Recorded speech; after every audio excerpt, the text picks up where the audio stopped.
Have you ever stopped to think why, even though you were the smart kid in school, today you feel a bit lost in life? You know that student who got straight A's without studying, the teacher's pet, the genius of the class? Well, that person was you. And now adulthood hits you in the face and you're like, wait, where's the genius here? Why do I feel stuck? It seems like everyone else has moved on while you, the former smart kid, are stuck in time. Well, welcome to the club. Today we're going to unravel this mystery and, more importantly, show you how to get out of it. No whining and no sugarcoating, okay? Pay attention. The trap of being the smart one.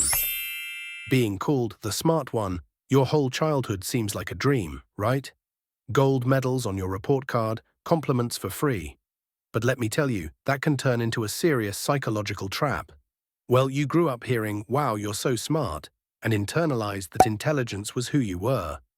Freud would explain, we build a part of our ego around those childhood labels. You became the favorite because you were smart, and of course, your unconscious clung to that label tightly. After all, who doesn't want love and approval?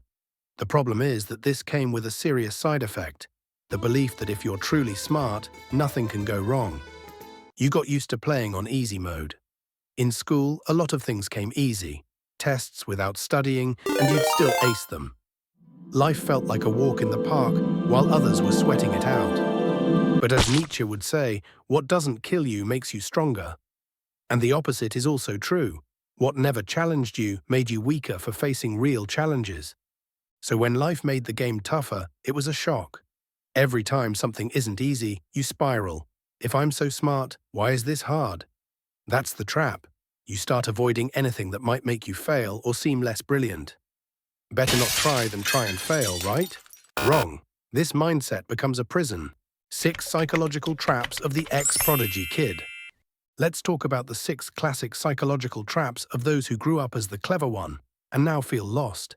Bet you'll recognize yourself in many of them. Perfectionism. You only feel good if you hit the bullseye every time. Mistakes, no way. You'd rather not start something new if you're not sure you'll shine. So you stay stuck, daydreaming and procrastinating because nothing is ever good enough. Fear of failure. Tied to perfectionism, it's that fear of failing that keeps you in your comfort zone. You avoid challenges like the devil avoids the cross. Scared people will find out you're not really that smart. Result, your comfort zone becomes a cage. Cognitive empathy. Here's something interesting. You understand people rationally, even read their emotions like you're reading a book. But you don't truly connect emotionally. Instead of feeling along with them, you analyze. You're good at simulating empathy in your head, but the heart? Not so much. This makes you seem well-adjusted on the outside, but inside there's a lot of loneliness. Emotional isolation. Over time, socializing becomes impossible. After all, interacting requires vulnerability, and you don't want to seem lost or weird.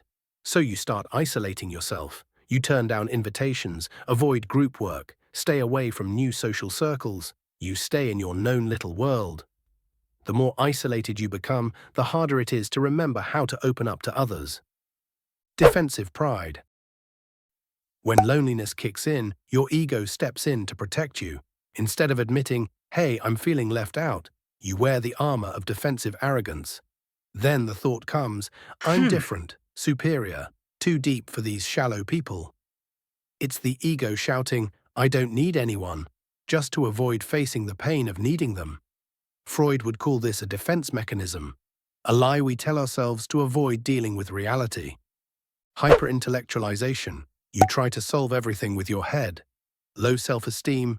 You write 1,000 logical lists of why you should feel fine. Feeling sad. You read endless articles on happiness. Basically, you try to think instead of feel.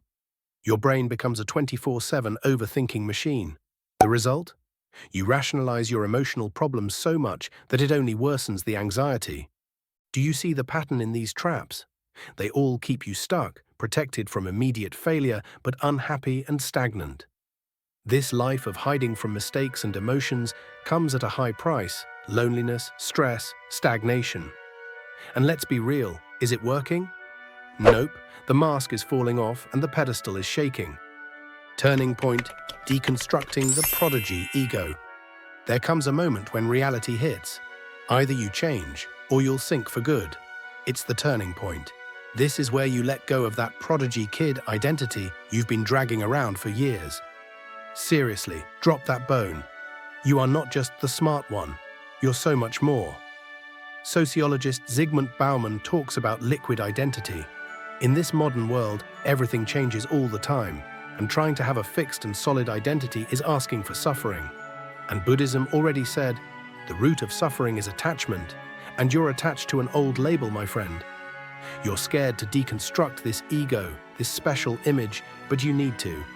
Accepting impermanence is key here. Nothing in life is permanent, not even who you think you are. Changing isn't dying, it's rebirth. So deconstruct that ego. Throw away the special fantasy and embrace being a human being. Nietzsche drops the truth. Become who you are. In other words, stop trying to be what others expect of you, or what you expect others expect of you. Maybe you'll have to restart and feel a bit silly learning things from scratch. And that's okay. In fact, the Stoics teach us a powerful concept about humility and growth. If you want to progress, be willing to seem foolish and incompetent. Thanks, Epictetus. In other words, swallow your pride and accept being a newbie, being bad at something in the beginning. That's the only way we really grow. And you know that vulnerability you've been avoiding. It's time to face it, because truly connecting with people requires the courage to be seen as you are, without the perfect mask. Take off the armor, champ. No one hugs armor, it just hurts. Showing your doubts, your weaknesses, won't make you less. It will make you human. And guess what?